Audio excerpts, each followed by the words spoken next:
Hello, everyone. Welcome to our cool 82-inch Otto Struve Telescope live stream. So, welcome, y'all. Hello, everyone.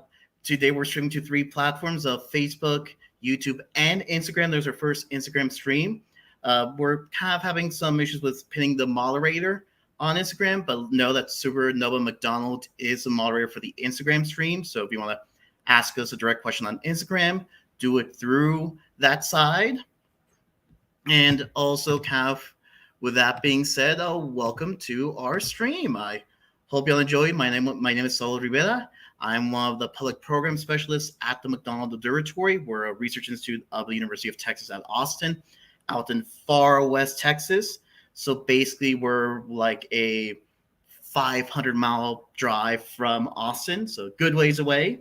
And for tonight's stream, we're going to be kind of showing you behind the scenes of our historic 82-inch Otto Struve Telescope, which turned 85 years old earlier this month. So happy belated birthday to the telescope. So, and kind of the way that it's set up. We have some moderators in the chat. If you have any questions, feel free to drop those questions in the chat, and the moderators will respond to those or pass them along to me. If they need more detail, it will be cooler if I would answer to that. As the lay of this program, it's a bit more of showing you behind the scenes of the telescope and talking about the history of the telescope itself. I'm currently in the control room of the telescope, so to also get an idea of the McDonald Observatory. Here, there's a really cool aerial shot of the observatory. And you can see several of our large telescopes, our 107-inch Harlan G. Smith telescope, our Hobby Airlie telescope, and our Otto Struve telescope. This is kind of really cool and taken by friend and colleague Stephen Hummel. And the telescope I'm in right now is this one right here, the one with the little red arrow. So, as I said, this telescope is historic, and I kind of want to go in about how this telescope, not just how the telescope, but how the whole observatory came to be. So, kind of to repeat, if you're just joining in for the first time, just joining on in, welcome. Feel free to drop any questions you have in the chat. Mars will take care of that, and it'll be passed along. So, about the history of the observatory. So, in 1926, a wealthy banker from Paris, Texas, named William McDonald, passed away.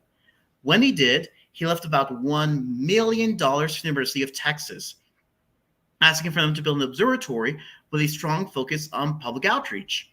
Donation was actually a pretty big surprise to UT. Mr. McDonald had no affiliations with the university. He was never a student, never a fan of the football team, none of that. And also, the University of Texas did not have an astronomy department.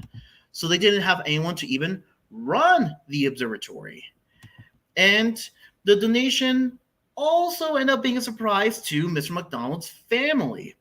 The extended family thought they were going to get the rest of the will, or at least a good chunk of it, so they took it to court.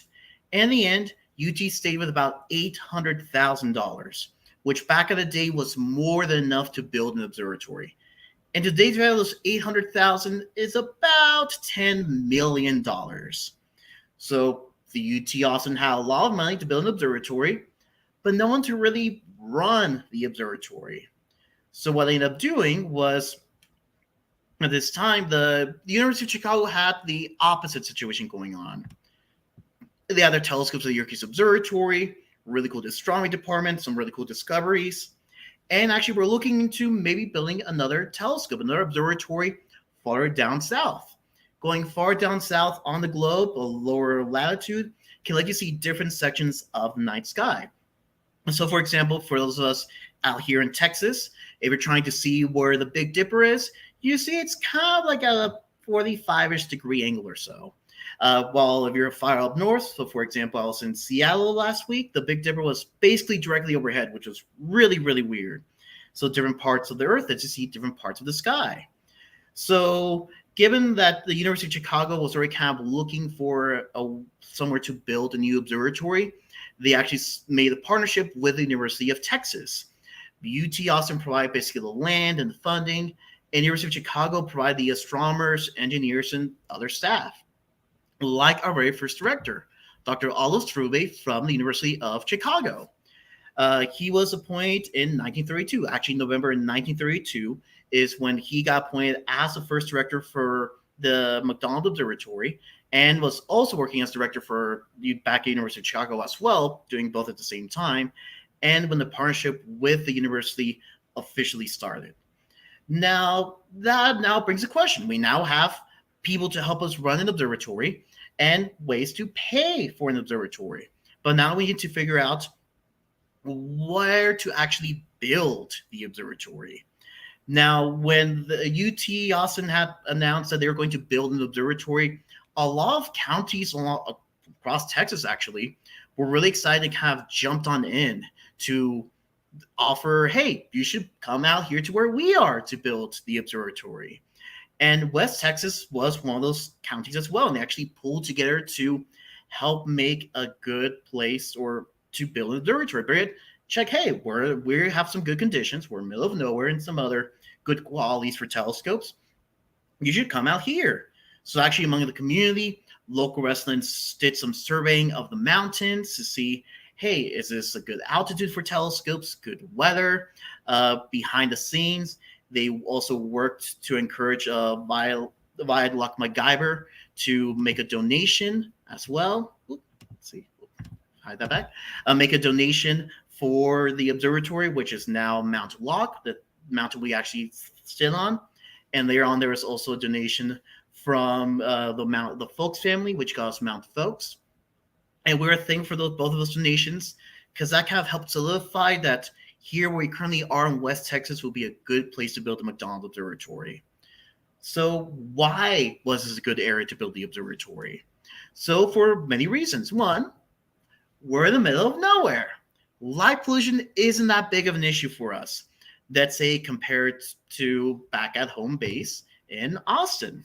The more remote you are, the better maintained lights are, better shielding of lights. And for us, the remote, this helps a lot. The darker the skies are, the more things you can actually see. So kind of a little comparison. Here we have the constellation of Orion in the very dark sky and the very bright sky. So in the dark sky like this, Orion won't see as many stars as that, but you do see a good amount. You can see the whole figure of the hunter. While in the bright sky, it's kind of there. These are, if memory serves me right, they're about the same exposure times and can really tell a difference. And being in such a dark sky out here, we can see things like the Milky Way with the naked eye. And we do what we call dark sky safe lighting. We're actually part of the International Greater Big Bend Dark Sky Reserve, which is a 15,000 square mile area from Bamaray town north of the county, all the way including some parts of Mexico, of Chihuahua. That whole 15,000 square mile area is doing this dark sky safe lighting. The other reason to choose this area is because we're high up. We like to build our observatories high up. We usually get asked, do you build them high up to get closer to space? The answer is not really. So let's say a really cool picture you want to show to a friend. And your friend is all the way on the other side of a football field. To get closer to your friend, you take the largest step you can towards them and try to show the picture again. There really isn't going to be that much of a difference. Or actually, I can do that comparison right now. So since I have a good amount of room to work with, let's see. So here you got a picture on my phone. I'm going to take a step closer. And you see there isn't that much of an improvement just because I'm too far away. Same with space. One of the closest star systems to us is about Proxima Centauri, about 4 light years away, or about 24 trillion miles. A couple of thousand extra feet up into the air won't really do much of a difference. In terms of closing the gap, in terms of visibility, though, you will see better the higher up you are. So our air and atmosphere distort light. This actually will cause the stars to twinkle. As light goes through our atmosphere and goes through kind of that turbulence of vibrations, gets shaken about, and it'll look like it's twinkling for us here on Earth.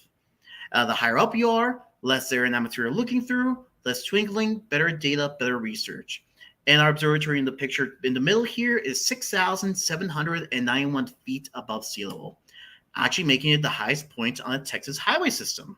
So if you ever come out to visit, that also means we have the highest public restrooms in the state of Texas. So you can check out some bucket list items.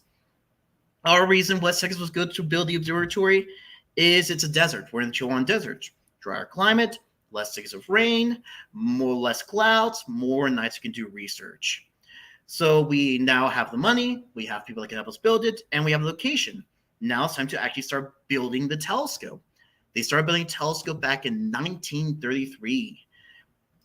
And the way they did a lot of the building is they built all the parts in California, put them on the back of a truck, take them to the train station, put them on the back of a train, take it to Alpine, put it on the back of another truck, then just bring it all the way up here.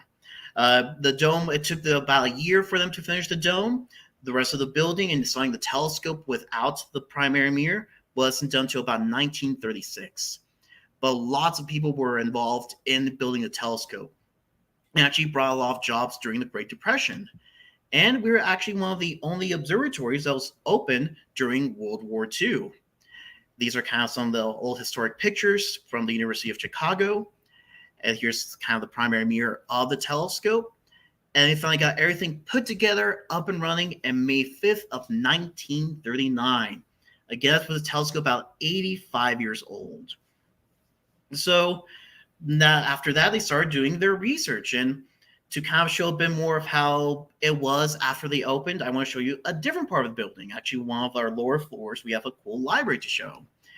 And while I make my way over there, we actually have going to play kind of like a intermission video of sorts. Well, basically in this video, it's just some cool historic pictures of the telescope when they were surveying the land, constructing it, and that dedication in May 5th of 1939.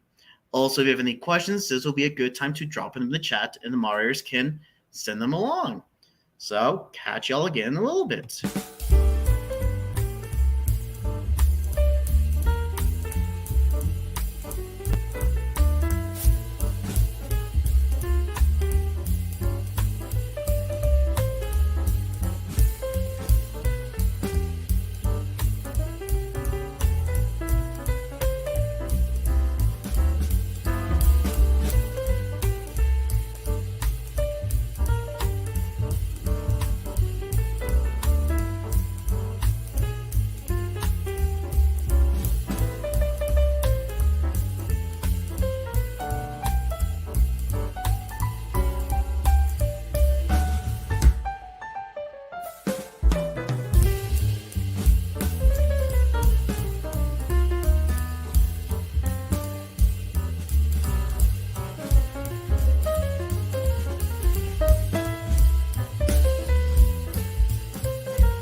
There it goes.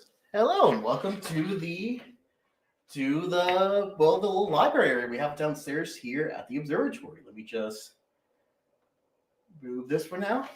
Welcome. So this kind of one of the libraries they would use to do work in. So, well, let me backtrack a bit. So after the dedication in 1939, as you can imagine, being in the middle of nowhere, a lot of people that worked here lived here on site as well. So it's actually one of the areas they did some of their work in. I don't know if these tables are the exact same ones from 85 years ago. I would hope not, that they would not hold my weight if they weren't. But in their case, a lot of these books are actually historic in here. So astronomers and engineers would do their work here in the buildings. So there are actually about several floors here. So this first floor was kind of some resources and offices. Second floor was housing. And then kind of the upper floor was the telescope itself. Actually, some of the little kind of cool pictures we got going on. So you have kind of like their offices here and the good old black and white. So I said a lot of the engineers had their offices here. A lot of people worked here. You can see an astronomer, one of the engineers, kind of typing away at their old typewriter. Well, old by today's standards, they're still really cool. Also, they have this actually the dark room they had for developing the pictures here. We actually had our own dark room here on site. Not really used for that purpose anymore, but still a really cool room to check out. Sadly, won't be checking that out today. Also, and again, here's the library. So you can see how it looked like basically almost 80 years ago and how it looks like today. It looks basically practically the same. And also, as I said, some people lived here on site as well. So where you lived here on site was determined by well, more specifically, was determined by did you have a family or not. So if you had family, you get a nice little house. You might even get a nice view. This is actually a view from director Otto Struve's house. A pretty nice view of the mountains of West Texas. If you didn't have a family, if you're a bachelor, you'll be on the dorm here at the telescope. So actually, as I mentioned, the first floor was some offices, while the second one was where we have dorms. So there's actually the astronomer in one of his rooms. They also have a shared kitchen where they can prepare their meals. Actually, for the time, the amenities here were actually pretty nice, especially not only the time, but how remote we were. And there was a shared fridge. So the fridge wasn't only used for storing food, but also full of graphic plates. You gotta find everything that can work around with what you got. And if you were bored, if you were looking for things to do, astronomers might interact with one another. Some might go out on horseback rides around and enjoy the scenery and nature. Though sometimes nature may not like the people around. The reason I say that was there's a story I was told by a visitor. He said, well, one of his older family members actually was one of the people that worked here at the observatory way back in the early 30s and 40s. And a story he mentioned was after a night of research, astronomer forgot to close the door. Family skunks made their way into the building, all the way down to one of the offices. Next to the engineer comes in. He switches on the light. He's surprised. The skunks are surprised. And they have to walk around with their noses pinched for about a month. It's probably not the best situation for them. Let's see. There's some questions that have come in. Oh, this is a really good question from Don, and apologies if I mispronounced the name. Don Filia. Do astronomers still travel to the observatory to do research, or can astronomers do the work remotely? The answer to that is both. Yes to both. So astronomers still do come to visit us and do research with us from all over the world. We've had astronomers from Germany, from Korea, from Australia, just all over. They can come out here and do the research. But we do also offer remote capability for astronomers, especially during the pandemic. That really played a big part in it. So what we can do is we can have one of our staff be on site with a telescope and they will do a Zoom call or a video call with the astronomer who's doing the research on the telescope that night. They'll work together to make sure they're hitting the right targets, getting the right data, and send the data back to the astronomer. Since this is something we already did when the pandemic hit, we actually didn't need to do that many adjustments away from that. So we're actually one of the largest observatories in the world. Actually, our Hubble telescope was the largest telescope in the world that kept doing science throughout the pandemic. We could easily work around this. Yeah, thank you for the question. Let's see if there's any others that have come through. Ooh, so this isn't related to this telescope, but still fun to answer because it's this historic. From AAYT, I remember when I visited learning about the mirror connected with the lasers that are used in the measurement of the distance to the moon. Can you talk a bit about that? Certainly. So, though this is not with this telescope, but for the big telescope next door, a 107-inch Harlan J. Smith telescope. During the Apollo missions, so the Apollo astronauts left behind these reflectors, about yay big, about the size of a suitcase, that when light hit them, it'd go right back to the source. Next, they attached a billion-watt laser to the 107-inch telescope, shot the laser at the moon, which made many mad scientists happy, hit the reflector, waited for the light to come back, and timed how long that took. And they're able to measure the moon's distance to an accuracy of about 4 inches. And that accuracy has improved to half an inch as of recently. So as I said, the astronomers would use the resource in here. They'll grab one of the books in here, have some reference, especially if you're an astronomer traveling from far away. You have to rely on the resources at the observatory you were at. There wasn't really a way. Nowadays, astronomers can just get an internet connection, jump online, look at the paper they need to use. But as you can imagine, the 30s and 40s and so on, that really wasn't available. So apart from the books in this room, there's actually another cool room I want to show y'all. So it's going to move around a little bit. We're going to go for a little ride, a little trip. Just next door, we got some really cool old historic books and resources and journals. So here we have some really old scientific journals and papers. So if you're an astronomer, let's say, hey, I need to get some more data about a galaxy or something. Let's use the galaxy example. You will go through here, choose the one that might fit in. So here, for example, we have Smithsonian Institution Astrophysical Observatory. We can take that right up and go through that to check our resources. And there's some really old ones here. Like there's one, I don't think it's the actual age of the book, but still a really cool one. Is the oldest one I've seen, at least published-wise, is one from Harvard Observatory over here, which I can't really reach, from 1862. Also, even if I could reach it, I would not grab it, because if it is that old, I don't want to be the one for it to crumble to dust in my hands. Another cool thing that's in this room as well, it's kind of like our little museum of sorts, is a really old instrument we call a spectrograph. So if I spin it this way, here we got it. So this is one of the instruments that used to be attached to the telescope. We still attach this type of instrument, but now we attach a newer variation. So spectrograph is a device that can analyze light and help you find out what's going on with the thing you're analyzing. So the way it works, imagine you have a rainbow bar, visible light spectrum. You get a lamp filled with hydrogen gas, shine a light right through, and look back at the rainbow bar. You'll see some black lines, some pieces missing. This is known as hydrogen signature. Every single element, ion, molecule has its own pattern, its own signature. So when you get the reading of a star or a galaxy or planet's atmosphere, you basically get what looks like a barcode back. And using that barcode, you can kind of play a bit of a puzzle game, see what lines up. Hydrogen lines fit, that means hydrogen fits. Helium fits, that means helium fits, is in here. So on and so forth. Actually, in here, we can see some cool examples from some instruments. Let's see. I'm going to slide this one right out. Actually, I cannot really slide it out. Since I'm doing this to you, I'll move you to the board. Move on over here.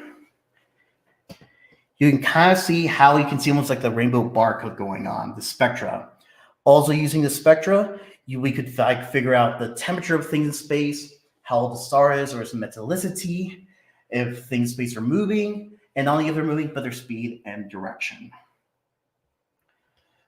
So also apart from this cool instrument, we have also made some really cool discoveries in other aspects. So if you ever heard that Saturn's moon Titan has an atmosphere, we were the ones to discover that back in 1944. We also discovered some moons on Uranus and Neptune, such as Miranda and Nereid, and also we're the ones to figure out about the ice caps on Mars. So even early on, we made lots of really cool discoveries. Let's see with that. Let's see if any questions come in. I have not seen any questions come in. So I think it's time for us to head up and actually see the birthday girl herself, the telescope. So I'm going to do another cool set of historic pictures. These are kind of more of, it's kind of like the instrumentation of the telescope, how the telescope looked like when it was installed there, and also some of the pictures they took on this telescope. Let's see. And with that, I'm going to start the next cool little slideshow.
Hello and welcome to the telescope itself. Now I'm actually on the dome floor of our 82-inch Otto Struve Telescope.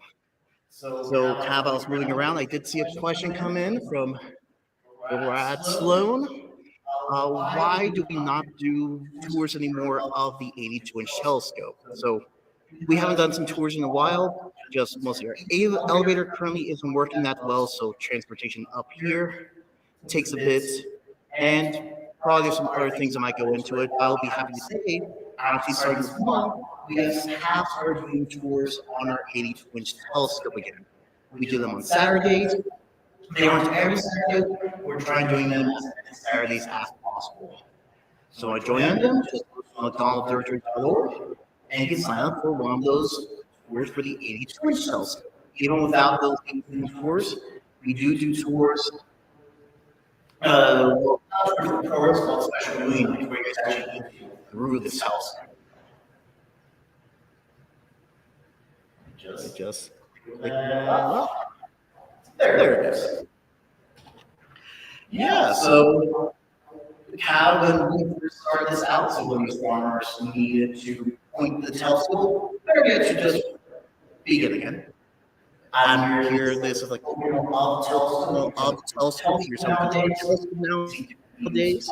Dome floor from different parts of the dome floor. Behind me, one's on the other side from different parts. We have all the cameras behind me, one other side. You'll probably see me in there. I hope so much enough of you. Yeah, so the camera frees up with me still there, so that works. Let's see.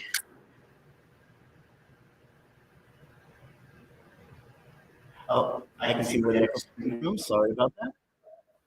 There it goes. Clear out that echo. One of the other things I turned on for that, so apologize for that. So when I started out with this telescope, the astronomers didn't have all these fancy doodads to get things kind of settled together. What we have to do, we have to point the telescope manually. So everything in space has coordinates. We have what we call right ascension and declination. So with that right ascension and declination, they, as I said, are the coordinates for space, for the night sky or celestial sphere. With those coordinates, we could kind of point our telescope at a really bright star, move some of the dials around. Actually, if I make my way on over.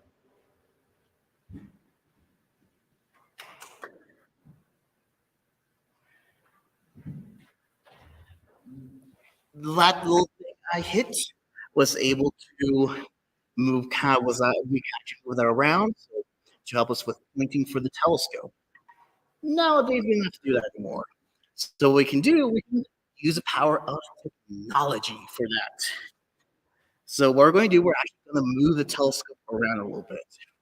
I'll be going a little bit slowly just because I want to make sure I don't mess anything up. I do not earn enough money to replace this telescope, so we'll do this step by step.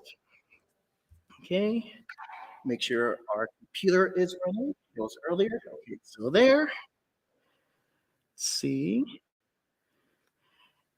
All right, we hit the big green button, the big power button. Track 82 at your service. Okay, did a little audio cue. That means it's going. And now we're going to move the telescope towards zenith, that means directly overhead.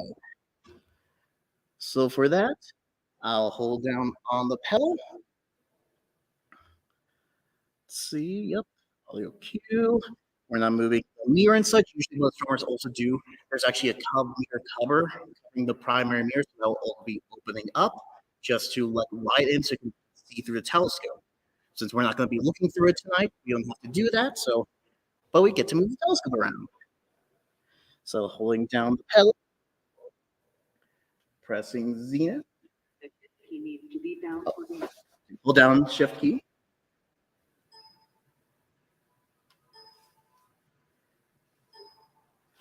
And it'll take a little bit, but you should be able to see the telescope moving now.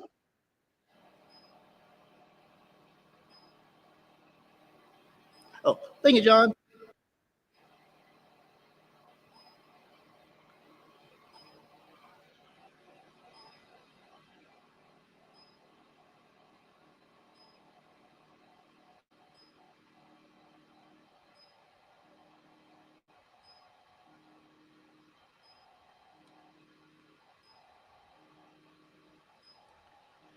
Yep, so this telescope here is 27 feet long, 8 feet 8 inches in diameter.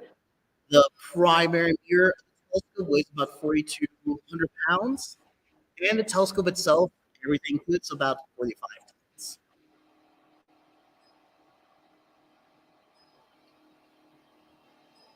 it directly overhead to zenith.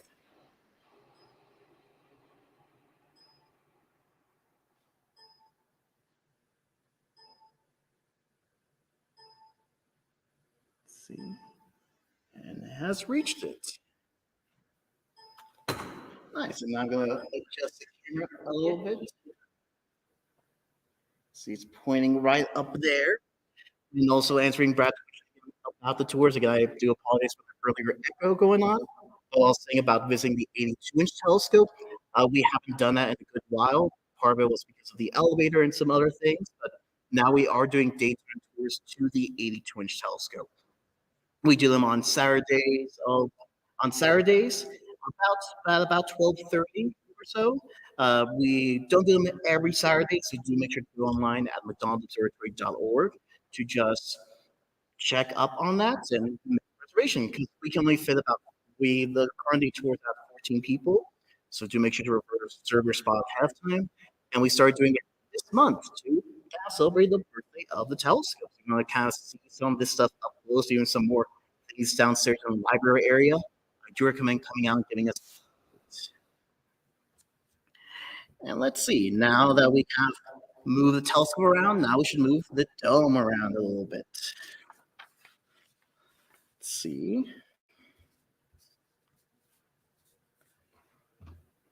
Let's see. Move the dome a little bit to the side. Dome. Yep. It takes a little bit. They can start seeing it build on.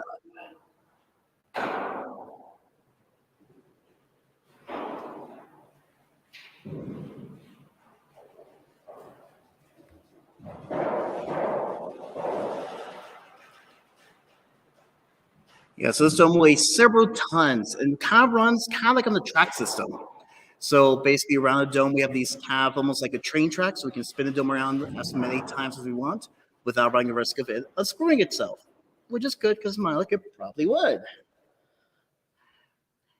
Yeah, and someone's asking, Fritz Benedict was asking about the name of the console. So the name of this console is called the Time Machine because it does look very sci-fi and time machine-ish. Actually, I can lower this camera down towards it so you can see it more easily.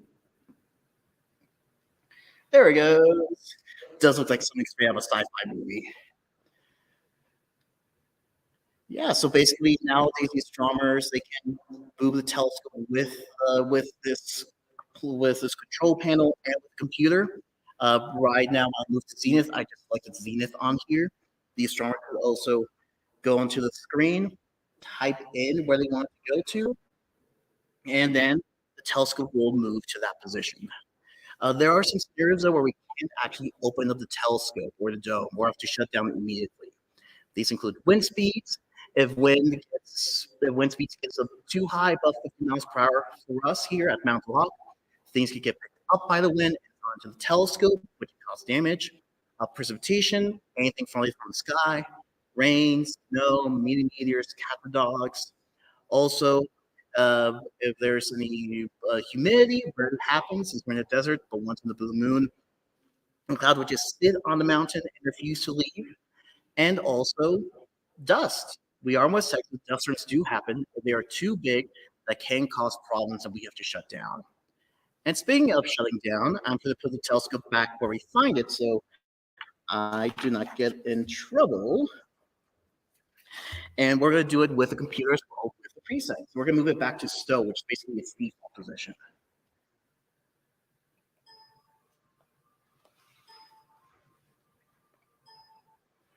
It'll take a little bit.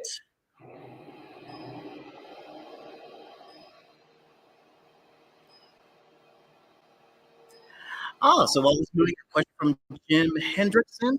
Do we have to be concerned about wildfires right now? We do. We do have wildfires out here. Of being so dry that can happen.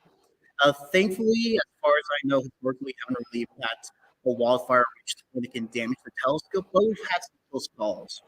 Back up in 2010, we had what's called the Rock House Fire. Basically, abandoned Marfa caught fire, and within 30 minutes, the flames reached Fort Davis and kept making their way on up here. And Sab was up here, but for evacuation about 3 days, I was told. So wildfires are a pretty big concern for us. Thankfully, don't happen too often, but it's something we try to keep an eye on.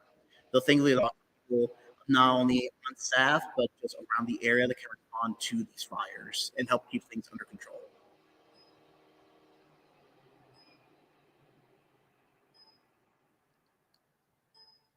Let's see. Make sure it's moved properly. Yep, it's like so. The computer just told me. Now we're going to move it back to where we found it as well.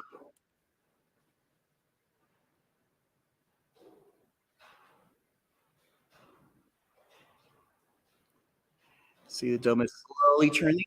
The white tarp might be seeing our wind screens.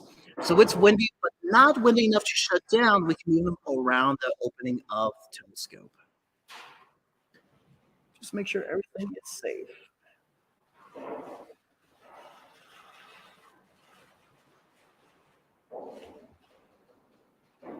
Let's see. Think I got it. Ooh, just needs a teeny bit.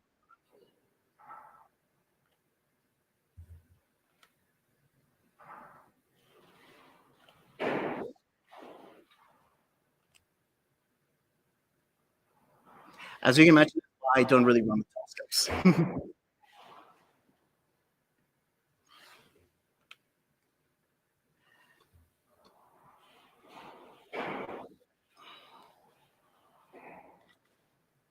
There it goes, right on cue. And now the big thing we don't push the big red button on this one. Don't do it for this one, just hit the big green button again. And it does a really cool sound effect. I really hope the mic can pick it up. I'm going to try to move the mic a bit closer. Hopefully that will have it pick up the shutdown sound effect. Yep, down there, there. Hit the big green button.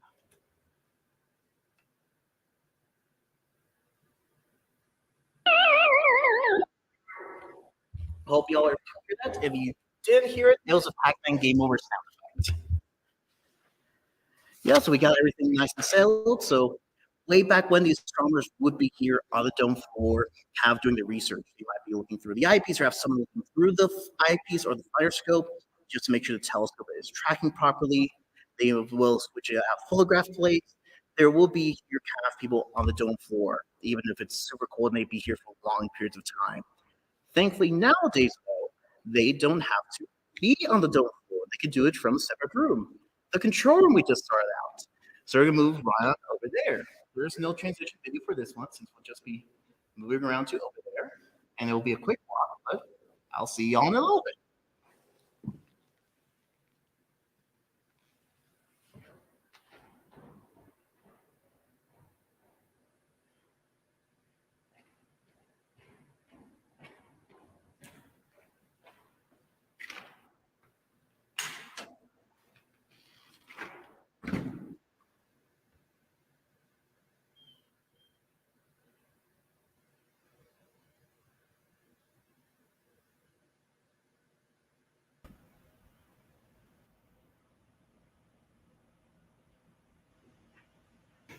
Ta-da! We're back where we started.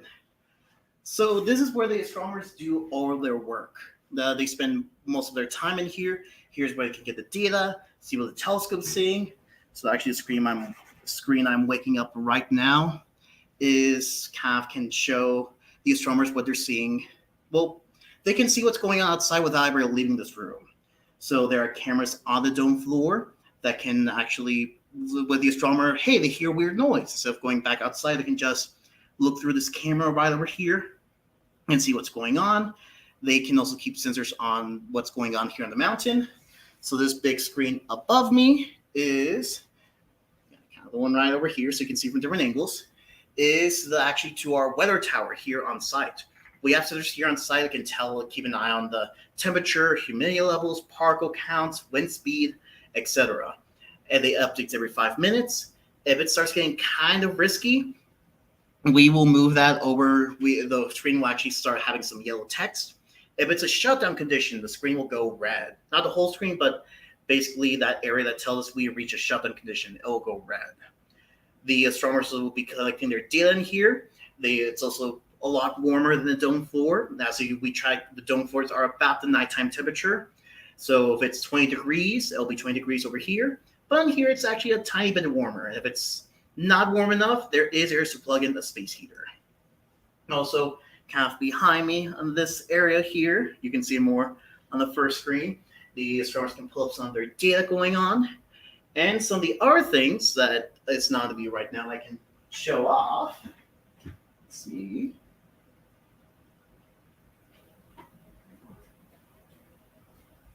Move that a bit too fast. You can see some server rooms and some commodities for the astronomers, such as a microwave, so they can get some coffee going, which is very important for astronomers since they're up here all night. The astronomer shift goes from sunset to sunrise. So during the summer, that might be kind of like a shorter shift, maybe like 8-ish hours or so. During the winter, that can be pretty long, so 12, 14 hours or so. Some of them are research going on with the telescope. I said with the telescope, oh yeah, as Fritz said, music is something going on. As you can see, we actually have some pretty nice speakers in here. As astronomers are here all day, they can go on their speakers. And it's just raining and such, they can also play speakers. I know one of the other dome floors actually has some Monopoly in there if they want to play a board game during that. Let's see. I heard that the audio is choppy. Is my audio still choppy? Let's see. From our moderator. Yeah, okay. Well, if there's a part you didn't quite collect, do let me know so I can repeat that. But as I was saying, this control room is where astronomers spend basically their entire night. And even though the telescope is 85 years old, it still uses a lot, still does research. Some of the big research projects, some of the big instruments, there's one called ETSI, which is a project with Texas A&M at looking at exoplanets, planets in other solar systems. We have an instrument called Argos Pro-EM, which is good for white dwarf science. So again, their positions are what we call transits as well. So for transits, basically you get a star, you know how bright a star is. If something passes in front of the star, you see a dip in the brightness. And that keeps on happening. There's probably something orbiting it. Then basically that transit time, the time it takes to go across it, can give you a more idea of the planet orbiting that star, its mass, its distance from the star, even something's what's going on inside the atmosphere, like what's made of. Another one we have going on is called S-Queen, which is a general purpose direct imager. So it actually helps us get some really cool pictures through this scope. And it can be used for galaxies, be used for more of that transits, variable stars, so stars that change brightness, lots of cool other things. And yeah, I think that basically gives the rundown for this telescope. So if you have any questions, feel free to drop them into the chat now. This is a good time to drop those burning questions you may have. I hope you all enjoyed joining us with us. And let's see, yeah, this is a good time to ask any questions that pop on out.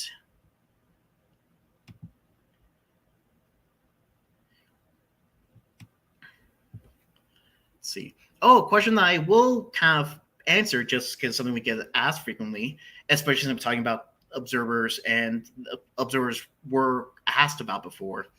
To actually be an observer on the telescope, you want to get time on any of the telescopes here. You have submitted a proposal to a committee in Austin.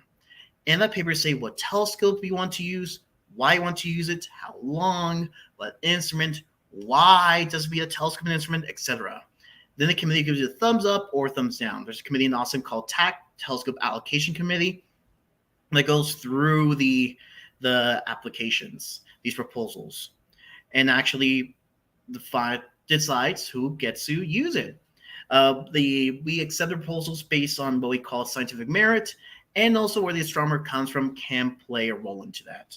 If you're an astronomer that has worked with us before, or a university has a partnership with us, worked with us, we are more likely to accept your proposal. But the thing that will make or break it is the scientific merit. Is it worth the telescope's time? So for example, let's say someone from UT submits a proposal saying, I want to use the 82-inch telescope to look at galaxies because they are very pretty. They have someone from, let's say, Germany submitting a proposal. saying, I want to use this telescope to look at galaxies to see their star formation rate and how it compares to other galaxies in the same age range. You're going with the astronomer from Germany, hands down. Their project is worth the telescope's time. The astronomer comes out here for the allocated days they ask for, usually 3 to 5 days to about 10 days, get their data, then go back to the university or institution with that data to actually do the research. Astronomers actually work a 9 to 5 job. The only time they're nocturnal is when they're out here doing research. See, I got a question from Joe. Was the resolution of the imaging device on the telescope? Sadly, I do not know the answer to that one. Oh, and here's something came in from our mods. So, Proium, it's the cast instrument, and Allah is still the official name of the console, the Time Machine one. So, wow, that's kind of nice. I'm glad the names say that way. Let's see. Now, are there any questions? See if any questions jump on in. If you have any questions, now's the time to ask.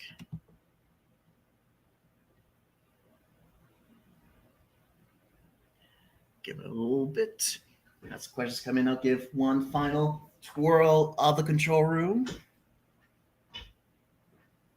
Oh, question from Jim Hendrickson. Being so remote, where does your power come from? We're actually on the same power grid as the rest of the county. So if there's a strong wind, that can actually be knocked on over and affect us. Let's see. From Joe, can an amateur astronomer request imaging or is reserved for professionals or only? So from my understanding, it is for more professionals. So like those are actually studying, getting their degrees and such. I don't really think amateurs can request time for the telescope. Though my colleague moderator will be able, I think he may know more of the answer to that one. But as far as I know, I don't think so. Or if you do, it'll be a very, very, very low chance of getting accepted. But we do programs that can actually do a bit of that. Not getting access to these telescopes for imaging, but we do have what's called a special viewing night where you get to look through our 36-inch or through this 82-inch telescope we were at earlier and see some really nice views through that. We also do workshops. So actually these past weeks we did an astrophotography workshop, which people kind of brought up their telescope and their cameras, and some of our staff are knowledgeable in astrophotography, show them how to actually get some good, cool pictures with it. I don't know the frequency on that one, but just keep an eye on our website and social media for that. And there are some cool reasons for that. Oh, question from Gary. How long is your waiting list to use a telescope? So the committee that goes over the allocating the time of the telescope to people, they meet every 3 months. So you can say would be at least several months of wait, maybe longer depending on maybe if you're trying to go for a specific season, but those details I'm not too familiar with. From Jim Hendrickson. I see the total solar eclipse in April. So us at the McDonald Observatory, we're at 91% totality. So we didn't get the full total solar eclipse, though some of us did travel to different areas to see it with varying degrees of success. I actually lucked out. I went to Dallas with family and it cleared up in time for the eclipse for us. That was nice. Let's see. Oh, I forgot I had a question slide before it's. So yeah, I think we're kind of starting to run short on the time. So this will be a time for like final questions and such. And let's see. I don't really see other questions popping on out. So I do want to thank y'all for joining on in for the stream. This was a kind of a cool new setup we tried out. Hope y'all enjoyed. If you did enjoy the stream, we do streams pretty frequently. We try for about every month or two. They can be found on McDonald Observatory on YouTube. They can also be found on our Facebook page, McDonald Observatory. And we may try doing this on the Instagram again. Just kind of see how everything plays out. Thank y'all so much for joining on in. Also, you can come to visit us. We are open to the public. We're basically open throughout most of the year, with the exception of some Sunday, Mondays, and some holidays. But you can come out and visit us. We do public tours to the 107-inch telescope. Now, as I kind of mentioned earlier, of May, starting May of this year, we do some tours on Saturdays to this telescope, the 82-inch telescope, and see some of the other things related to that. Also, we do solar viewing programs, star parties. You can look through telescopes of 8 to 22 inches in diameter, and they can all be found online on our website, McDonaldobservatory.org. And I really hope y'all enjoyed. Y'all have a good night.